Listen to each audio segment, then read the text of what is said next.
Good morning, good morning, good morning. So, Frank again. And we're going to continue reading from the reading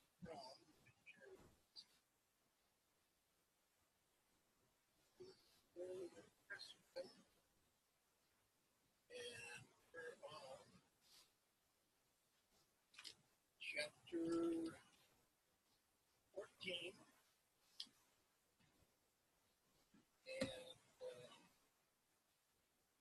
we'll continue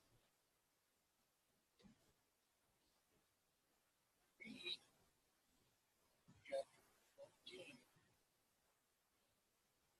Most famous American spiritualist was the late Reverend Arthur Ford, who achieved overnight fame in January of 1929 by supposedly contacting Houdini, who had died 3 years later, or 3 years earlier. And Ford had excellent reasons to attempt a seance with the escaped artist. Houdini had spent much time during his last years exposing spiritualists as fake. Earlier in his beloved mother had passed away while he was in Europe. Houdini often spent 7 or 8 hours a day prostrating on her grave, carrying on a one-way conversation. Almost insanely bereaved, he went to several mediums to arrange contact, quickly recognizing hoax. He became enraged. Finally, obsessed, he would travel miles to completely shatter the performance of a medium, duplicating every manifestation in broad daylight. His crusade reached the point where he was well on his way to destroying any respectability given to spiritualism. Not surprisingly, on his death, the spiritualists couldn't rest until they proved him wrong in absentia by making contact with him and by wresting from him a platinum apology, plus a sweeping endorsement of their craft from that other disembodied world. One can imagine Houdini having brooded over this long before he died. Contrary to Tony Curtis' movie version of Houdini's life, he did not die in the Chinese water torture cabin. A student at McGill University in Montreal punched him several times in the stomach, testing Houdini's claims that he could withstand blows if his muscles were set. The punches came as a surprise, and Houdini was not set. Proteus, Peritonmitis, developed, and he died on October 31st, 1926, Halloween night of the person. As scientifically as he had planned his jumps between aircraft while handcuffed and his fantastic escapes, he had planned his escape from the mediums in death. He gave his wife, Beatrice, a code, the understanding that unless these specific words, pray, answer, say, now, tell, please, speak, quietly, look, be quick, were used, example of the spiritualistic man trap.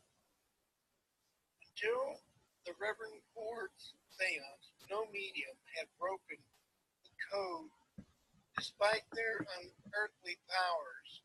It is safe to guess that hundreds attempted legitimately, and a number would no doubt have traded a shipload of wrapping tables to have come up with the information by any means. A few reportedly tried by breaking and entering. Reverend Ford, according to his own account, had discovered his psychic powers in 1924. During a meditation session in New York with Swami Yogananda, he went into a trance and suddenly began talking with a French accent. The voice belonged to Fletcher, a French-Canadian Catholic who had been killed in World War I. Ford had played with Fletcher as a child, and the voice from beyond became Ford's constant spiritual control or guide. Sir Conan Doyle took credit for having persuaded Ford to become a professional medium in 1927. Then came the startling news that Bess Houdini had called Walter Winchell, the New York columnist, to say that the great Arthur Ford had communicated with Harry Houdini and that he had repeated the 10 words to her. If anything on earth would prove the spiritual communication was possible, this definitely would do it. Mediums the world over were jubilant, and Arthur Ford was super hurried. Not for long.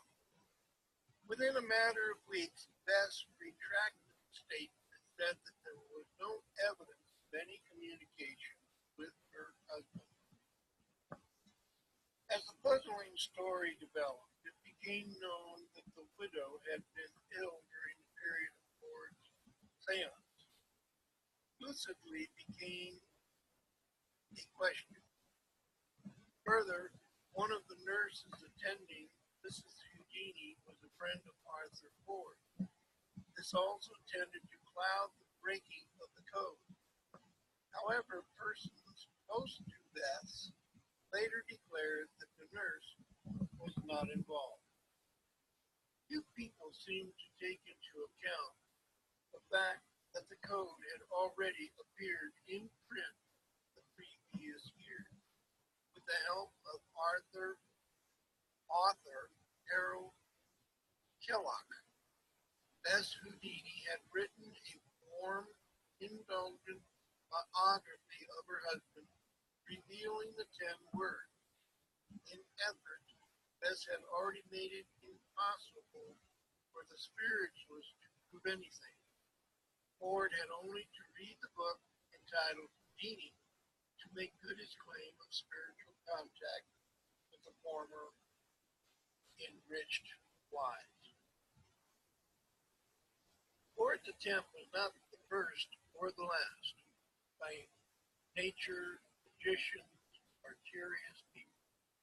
Though they may not buy spiritualism, they cannot resist probing it.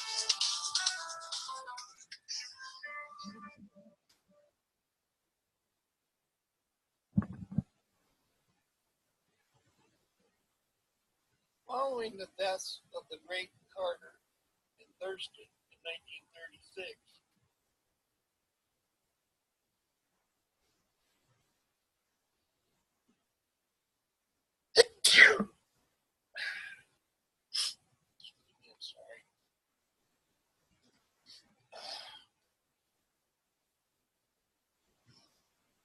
Harry Blackstone not only tried to communicate with them, but also tried to contact Houdini again. On May 12, 1936, Blackstone said, "We were agreed to wait until we felt conditions were right. Tonight is the night. Success or failure. That, of course, I cannot tell. He failed, but his statement indicates that he did discuss the future attempt with both Carter and Thurston in some detail. It also it is also known that Carter had previously waited for some message from Houdini, although he maintained, along with the escape artist, that spirit cannot contact was a myth. During two stage performances, Carter reported that he did hear four taps in an effects cabinet which could not be explained. He tapped back but received nothing more, and later was inclined to believe that it was a freak incident or that he had imagined it rather than his friend's communication in Morse code. Over the years, Arthur Ford continued to insist that he had contacted Houdini, intended to lead credence to spiritualism, and bothered me for personal reasons beyond a disbelief in mediums. As the fictitious incident was renewed again and again within spiritualistic circles, there was never any recognition of Houdini's passionate hatred of the go-betweens. Finally, in 1966, I contacted Ford, inviting him to duplicate his earlier success in full public view on television. I reasoned that it could be duplicated because Houdini hadn't gone any farther out since 1929, or my understanding of spiritualism was that time did not decrease the possibility of contact. I did not hear from Ford, but was dumbfounded when Ford performed a seance on television with Bishop James A. Pike, supposedly contacted Pike's deceased son on September 17th, 1967. I flew to Canada to examine the film, which appeared on a show titled Barry's Pro. I ran it back and forth for hours, then attempted to unravel the prior relationship between Pike and Ford, if any. Their TV appearance had been arranged by Alan Spaghetti, religious editor of the Toronto Star. It was not the first time the controversial bishop had been involved in a seance. Pike had been party to several seances conducted by members of Ford's organization. Without Ford present, whether Pike was taking part in a seance at the time because of a belief in spiritualism or simply investigating it is not known.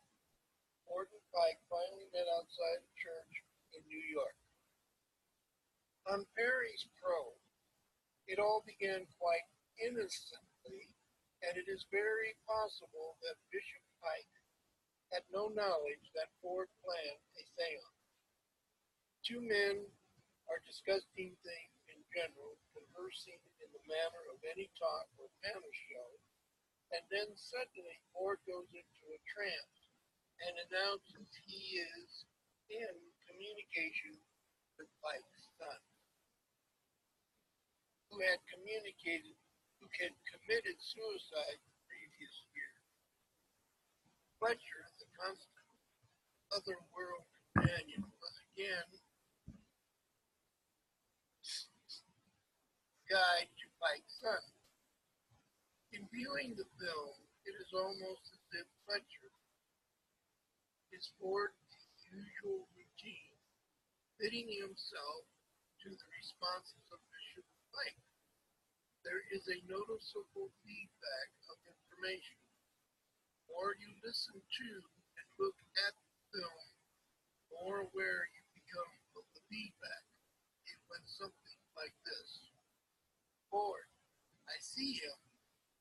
He is with someone in England. Ike. Oh, yes, yes. That's a teacher of his. Later, in Ike's book about the Ford seance, we're told that Ford communicated the presence of the teacher. The fact is, Ike told Ford about the teacher. In my opinion, it was controlled or developed information, not free information grabbed from the other side.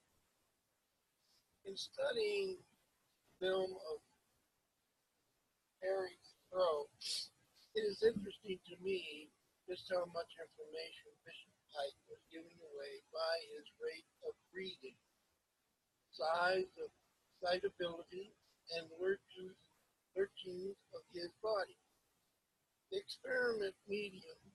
The experienced medium can read these signs as a doctor reads a heartbeat. He targets on any scrap of information he can develop. Fortunately, it was Pike himself who finally said of that particular night, maybe it wasn't spiritualism, maybe it was telepathy.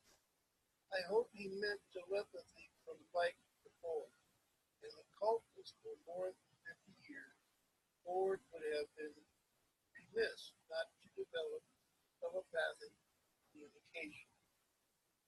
Ford said that a second seance was held several months later in Philadelphia.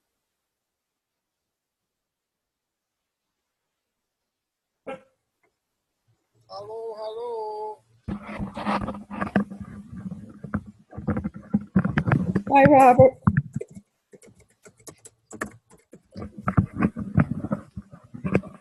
I think I might be able to hear you now.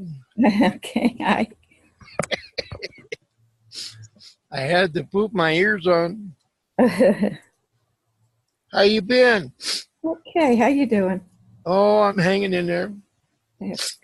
My sinus driving me absolutely Oh, crazily insane, you know. is it That's, the weather there or something else? well, I don't think it's the weather because it's getting warmer. You know, the weather's basically getting nicer. And I think it's just, you know, my sinus. I've always had sinus, so. Uh, Reverend Dave sent a message, which I was listening to, which was kind of interesting. He's doing very well. I guess he's expecting maybe even get out as soon as 3 to 4 weeks. Which I Yeah, is that think, the video he made last night? yeah, Yeah, I watched it last night. I had a hard time hearing it, but then the voice finally went up. yeah. When it first starts out, you can't quite hear exactly what he's saying, but it was very interesting, and I enjoyed the aspects of the video itself. Um, so we'll see. He's got a lot of plans, and I think that's pretty cool. Yeah. So Well, anyway, I finally got into my back office, but my Sand Blomstrom website is not working, so nobody can get to it. oh really? It's saying, oops, this page cannot be found. Well, now that's kind of weird. I haven't tried this morning. Let me see. Did you get a hold of the? Yeah, they're working on it. It's have to send it to development, they said. So I see if I can find. I'll try to open it this morning. I haven't tried today. So. Ah, okay.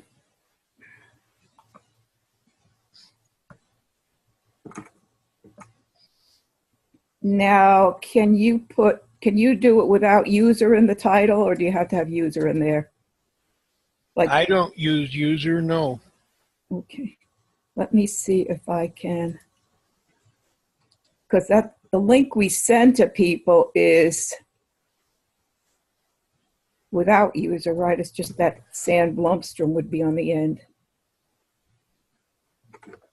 Yeah, because see, I changed mine. I changed it to Magic12. Oh yeah. But on mine, I just put magic12.treenited.com. Mm-hmm. Okay. Oh, so you put your username first. Yeah. Let me try that. Sand Blumstrom. With a dot or a period or whatever. Oh, now that's coming up. Is it? Yeah. Oh, well, that's good. Okay. Cool. Okay, well, I'm gonna get started reading. I'm gonna continue where I left off here, and yeah, I'm hoping by next by Saturday I might be able to finish this up. Anyway, back to reading. Ford said that a second seance was held several months later in Philadelphia, and that more information from Pike's son was developed, enabling Pike to write The Other Side, but supposedly many things were left out of the book because they were too personal and intimate to print. Pike became a convert and enthusiastically embraced certain areas of the mystic sciences. Pike, the thinker, the scholar, baffling, but after the Pike seance in Canada, I could not resist again inviting Reverend Ford to demonstrate his psychic powers on TV. He had now voluntarily indicated a willingness to perform in front of cameras. So I persuaded Mike Douglas to grant 90 minutes for a taping. Ford would be able to set his own conditions, except that it would have to be on film for later analysis. He had previously said that he would not work on live TV because his gift couldn't be turned on. That way, so Mike agreed to lose the studio audience. Besides, Ford would be paid. In order to convince the public that no Confederates would be used, no controlled information available, I suggested that we bring in a reporter from the Philadelphia Inquirer with names of deceased persons from the news clip morgue. They would not be famous persons. Consequently, the medium could not be accused of using sources of readily available information. The Reverend Ford could not have his pick, trying one after the other until he achieved success.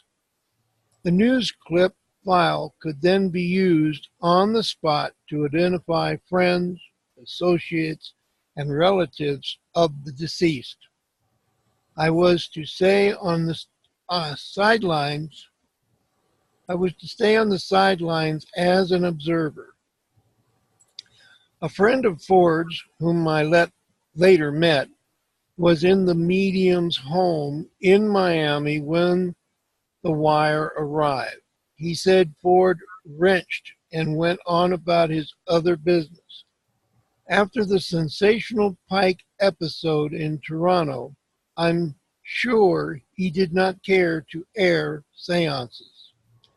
This time, though, he formally declined on the grounds that he would not appear with an entertainer.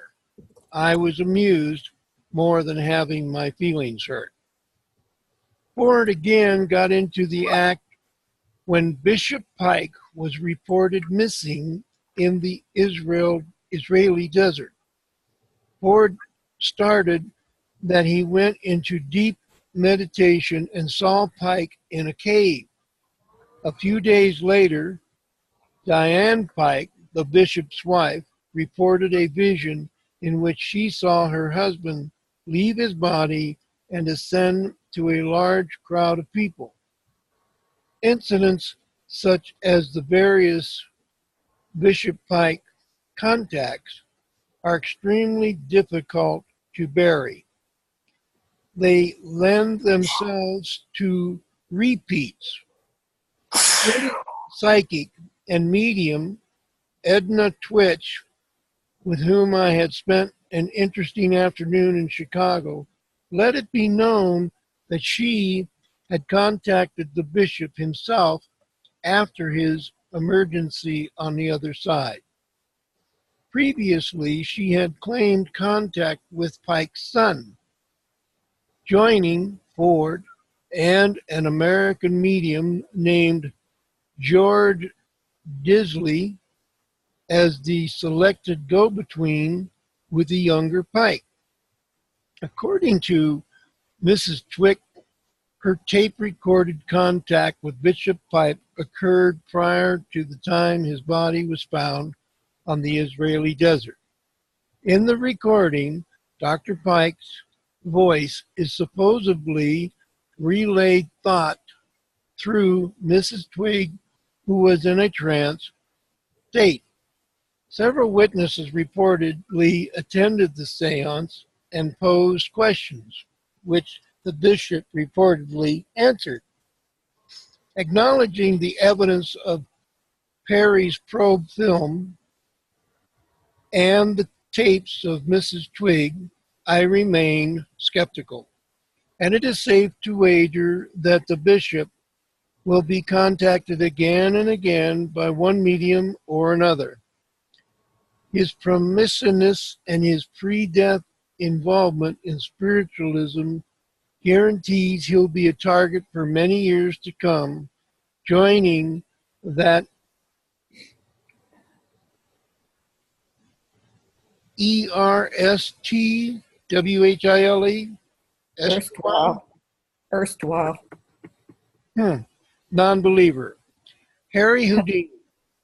I do not go about tossing challenges, having done it, but twice in 20 odd years, but in both the Dr. Spiegel hypnotic test and the Ford case, I couldn't resist in the name of reason. Chapter 15. Because of the potential damage to many people, prophecies, especially the doomsday variety that appear in news columns, have always made me uneasy. Despite the celebrated Jeannie Dixon and others, prophecy is basically an occult area. Linked with astrology, it is probably the oldest secret art. Although I have abandoned even the amateur practice of it, I have made predictions from cold calculations and pure guess to prove that it is possible to be a seer by following and analyzing news events, playing percentages and making use of actuarial tables. Successful prophecy also requires making more than one prediction for a designated period of time. Odds are that one or two of these 3 or 4 prophecies will be hits. Back in 1965, while appearing at the Weldwood Lounge, a nightclub on the Scranton Carbondale Highway in Pennsylvania, I predicted stories that would appear in the Friday, April 9th issue of the Scranton Tribune. The predictions were made on April 2nd and handed to WDAU-TV commentator Nancy Doplin, it was done for publicity purposes. First prediction was headline, page 1, collision kills driver, demolishes car. A 22-year-old man or woman will be involved. Second prediction, robber in gun battle with police. Third prediction, 18-year-old Negro terrorized. I added a general statement. The car crash tragedy may be pushed off the front page by the health welfare bill vote. If so, the House of Representatives will pass it by appropriately 200 votes, approximately 200 votes. The outcome was as follows in the Tribune of April 9th.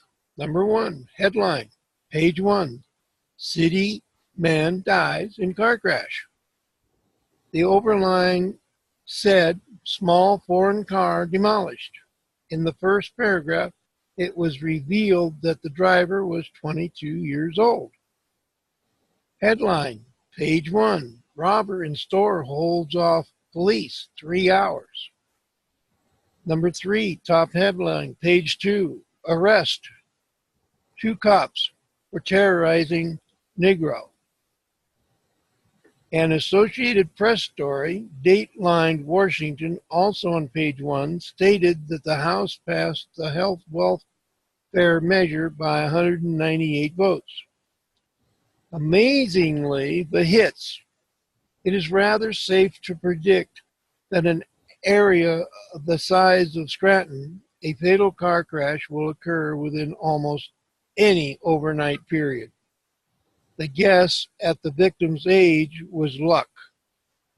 If I had not been right about the age, the reader would dismiss it, being satisfied by the fact that I had hit the accident itself. The second prediction was equally guided by calculation, but had a larger potential to miss. I carefully did not say that the robber would be in a store or hold off the police for 3 hours. A safety factor was that I did not specify name Scranton, and the incident could have taken place in Philadelphia to validate the prediction. The third prediction was stemmed from calculation. There had been racial unrest in the Scranton area for some weeks. As I recall, the victim of the alleged police brutality was not 18 years old, but this prophecy was overlooked. The main prediction had come true. My footnote to the predictions on the House vote was fervent from several news stories out of Washington that appeared around April 2nd. They forecast that the bill would pass by approximately 200 votes. In discussing the accuracy of the predictions with reporters, I said that I had made no claim to psychic ability and that the prophecies were based on logic, but statements of this sort, I've learned, are lost in the more sensational disclosures of the seer. On Tuesday, August 15, 1967, a story by Louis Impart appeared on the sports page of the New York Times, crediting me with predicting the post positions of the following Saturday night's $100,000 international trout at Roseville Raceway. I selected Broken's Pipe,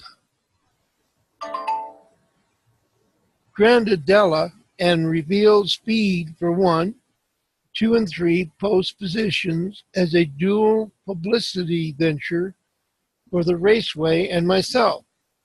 However, I did not gaze into a crystal ball to come up with the order of the trouting horses. Cold calculation largely provided the answers. As a further example of this non-professional seer talent, I took on the task of prophecy for TV Joey Bishop show, promising to predict stories that would appear in the Los Angeles Times on the day of the Bishop's program. Studying 2 weeks of the Times front to back, I attempted to forecast events simply by trends in the news. Then I made 3 predictions a week ahead, as with the Stratton performance. They were sealed in an envelope and given to Inspector Sherwood Black of the Los Angeles County Sheriff's Department. The day of the show, Bishop, a bit antsy, called to answer if I had hit them. By then, I'd seen the morning newspaper but refused to reveal the predictions. Bishop kept saying, Milton Berle wants to know, too. I was pleased that Milton Berle was interested, but felt that Bishop should react spontaneously on camera.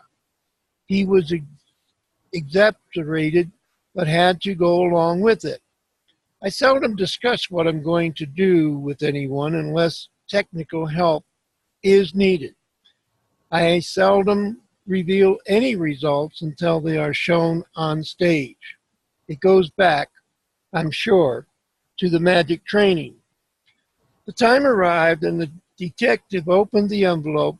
Bishop wooed when the Times headline matched the predictions almost word for word. I'd also called the editorial page subject correctly, but the third prediction that a story on the transport of Army nerve gas would appear inside the paper wasn't in either edition. I checked that morning. However, the inspector spoke up to say that he thought there was a third edition. During the commercial break, someone located it, and on page 5 was a story of nerve gas movement. Once again, I appeared to be a miraculous prophet, but it was entirely deduction, along with some luck. A major event could have broken to push the headline and the nerve gas account out of the paper. I would have failed. But with similar research, any nonprofit, particularly an experienced newspaperman, could have done the same thing. Indeed, I believe most prophecy is based on deduction and logic rather than vision. My amateur dabbling a thing of the past has never involved personalities or doomsday events, and I become ill when a seer predicts the death of a famous person. In the present element, forecasting death is placing a gun in the hands of some pathetic paranoid who needs only this justification to begin his stock. In print, the death has been decreed. Beyond this possibility, even the most secure, hardened political leader or world figure would have to be affected at least momentarily by the reading of his imminent death. And newspapers seemingly cannot resist passing the bad news along. However, I realized it is news of a sort, but there are indications that both the press and television are awakening to the dangers. Not long ago, a famed seer was scheduled to appear on The Tonight Show, and his shocking moment of glory was to be a prediction that one of America's best-known political figures was to suffer a tragedy. On learning the politician's name, the Carson staff wisely declined. No, it was not George Wallace. Happily, the tragedy hasn't occurred thus far. It is claimed, perhaps with some validity, that fortune-telling spread over the respective millions is probably harmless. You've met a beautiful girl and live happily ever after. yet untold thousands have suffered mental anguish because of a seer's reading. In some cases, disaster and tragedy can become directly linked to foretelling without the occult nonsense of predestination. When someone asks, "Can you recommend a reputable seer?" I do not know one. One morning I was ushered into the dressing room of a famous actress. We were to appear shortly on the same show. She was distraught and had been crying. She said, "I have to ask you something. I'm very much in love with this man, but I've been told not to marry him." I begged off, lightly saying, "I left that type of advice to dear Abby or Joyce Brothers." Then I found she'd gone to a celebrated Hollywood soothsayer the previous night. He did readings with cards and had seen her future. "If you marry this man, the first 4 years of your life will be divinely happy, but something terrible will happen in the 5th year. You both will be devastated." No matter how divinely happy she would have been for the first 4 years, the 5th cursed year, if the prediction was believed, would have been approached with a misgiving and suspicion. Any quarrel might be blown out of proportion by the memory of the prediction. Worse, the actress definitely believed in the occult, or she wouldn't have gone to the soothsayer in the first place. Although I made an effort to point out that I thought all such predictions were ridiculous, she decided not to marry the man. Eventually, she went to another well-known fortune teller. This time, the advice was even gloomier. After a while, she lost her TV series, and her present life is a mess. Month by month, and even allowing for deep neurosis on her part, it can be traced back to the first soothsayer. There appear to be two kinds of future: the controlled future and the free future.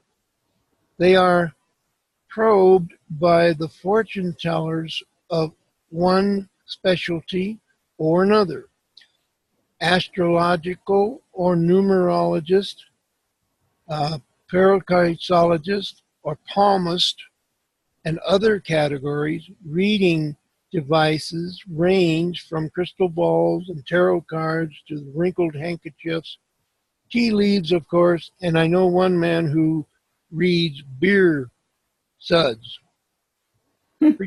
Predictions of the controlled future, such as events, appear to be largely calculated.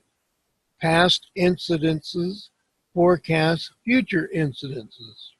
Although the public often seems to be impressed, it is hardly a display of mystic power to forecast an earthquake, along with the San Andreas fault, when seismologists already have made the prediction based on technical data.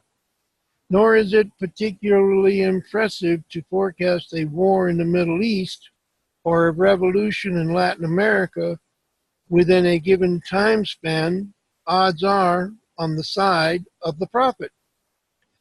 Predictions of the free future category, not tied directly to events past or present, plucked out of the ether, was somewhat a grand gamble. They are also notable for failure. California did not slide into the Pacific a few years back. One of the wackiest prophecies of the century, probably spawned by a geologist, casual remark: "Even those that appear to be a brilliant success eventually seem to fall into question and doubt."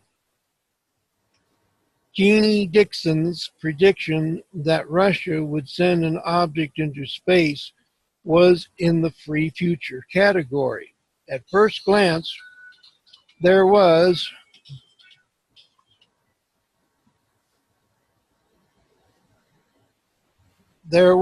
in the free future category at first glance, there was no closely related events at that time. Sputnik went up, and so did Mrs. Dixon's reputation. It was a startling, brilliant hit, but later analysis certain to come raised the question of government knowledge of Russia's activity in early space research, and Mrs. Dixon wide contacts in Washington. Science was not totally unaware of the Russian preparations. Mrs. Dixon's innate goodness, sincerity, and firm belief in her predictions are not in doubt. She may well have been psychic abilities. She may well have developed hers to an exceptional degree. She admits to the use of telepathy. Perhaps some information is gained in this manner.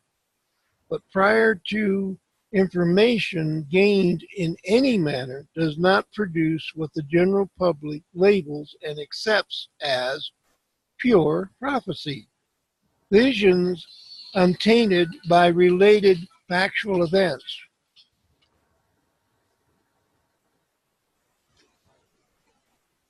Previously, Mrs. Dixon had predicted that China would go communist, but so did a number of State Departments. But so did a number of State Department analyses. She predicted the defeat of Thomas Dewey by Harry Truman, the landslide election of Dwight Eisenhower, the fall of Nikita Khrushchev, and the suicide of Marilyn Monroe. Her batting average has been good. But some of these events were predictable by trend. Beautiful Miss Monroe was a rather good candidate for tragedy, and Khrushchev's ouster did not astonish knowledgeable diplomats. The Harry Truman victory was a remarkable prediction. However, whether visionary, telepathic, or based on Washington cocktail party hunches. Mrs. Dixon, who in private life is a real estate broker, is probably best known for her prophecy that John Kennedy would die in office. In a May 1956 Parade magazine issue, she forecasted that whoever was elected president in 1960 would be a Democrat, have blue eyes, and die in office. Putting aside the blue eyes, by the late 50s, there was a better than even chance that the next president would be a Democrat, and after 8 years of a Republican administration, the President Eisenhower retiring, the odds were tipped toward the outer party in this controlled future. Additionally, many numerologists around the world predicted that the 1960 president would die in office because the curiosity fact that every president except the first two who was elected in a 0 year did not finish his term. By 1976, the neurologists are certain to forecast that the 1980 president is doomed. Name unknown, he has already been eliminated. However, in analyzing the Dixon forecast, she also, weeks before the 1960 election, predicted that Richard Nixon would be the winner. In the biographics by Ruth Montgomery, Mrs. Dixon is quoted as insisting that Nixon would have won had there been a recount. It presents a dilemma. Does she want credit for predicting the recount winner or predicting that the Democrat would die. The Greek orators tended to work this way, taking advantage of whatever prediction came true. Even Nostradamus, the champion of all, stated vaguely too. Prior to Kennedy's departure for Dallas, Miss Dixon said that she saw war clouds over the White House. After the fact, this vision could be interpreted to mean something other than armed conflict. It could be read as trouble of any kind linked to events. Dallas newspaper had reflected a climate that wasn't favorable, and this was reflected in turn by the Washington press. Several of the Kennedy's advisors had cautioned him against the trip. This too was known. An ominous future for JFK had some fact as foundation. The Jeannie Dixon success have been much publicized. Her failures have been lost in the onward rush of the news.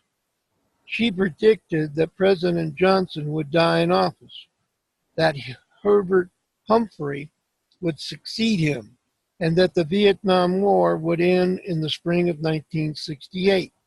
Of her 10 major predictions for 1968, not one came true. Among her most interesting, the 1970 prediction, Ambassador Sergeant Shriver would win a governorship. George Wallace would again obtain political office, but his effort for the presidency will be neutralized by forces enabling from the Senate. Fidel Castro would be physically removed from the Cuba sometime that year. Her hits included No Peace in Vietnam that year, that Vice President Agnew, rising in stature, Prime Minister Ishiku Sato would lead Japan to greater prosperity, and continuing problems with Latin America, especially Cuba, defense spreading would increase, and certain people seem to have developed a high sensitivity to perceive information in a manner that is not common.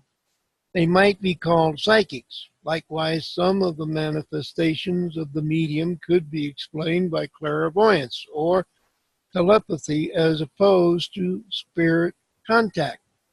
In that sense, I do not believe in some psychics. Particularly, I'm inclined to believe in those who practice and explore the field scientifically, separating religious aspects, the tinkering of the unusual medium.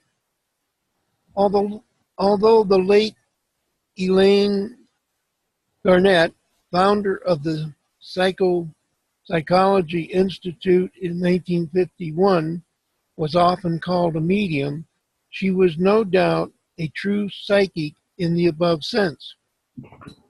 I have a gift, a capacity, a delusion, if you will, called psychic. She said, I've been called many times from a charlatan to a miracle woman. I am at least neither of these. Her psychic abilities, first discovered in childhood, seemed to be in clairvoyance, healing, though it could not be described as faith healing in the religious application and perception of aurora or field consciousness. Mrs. Garnett continuously stressed her acute sensory abilities. But notably, the gift, as she described it, underwent long training. She spent 5 years at the British College of Psychic Science in London and put in almost 5 years of grueling work and preparation in all aspects of psychic research. she was not a charlatan. And I think we're going to quit there. And we'll come back to chapter 16. And it's possible, if not next time, well, I think it's quite possible we'll finish this book up on Tuesday, which will be cool. So you were able to get into your site, into your... Well, I have to stop the video because I just got out of the shower before I got on. I got into my back office finally, and it looks like my referral link is working. Cool. And that's fine, that's good. Because that was concerning me because the one with Sand Blomstrom on the end keeps saying, oops, this page can't be found. Yeah. But I just let them know while I was on the call here that I can get into the referral link because that was disturbing me because I can't get the link out there and nobody can get on. That's not good. So yeah. I guess it's okay. So. All right. Well, anyway, for the rest of the folks out there that might pick up on my reading videos, I'm going to say thank you for coming. And I'm going to go ahead and stop the video, and we'll see you on Tuesday. So everybody have a great day. Bye-bye.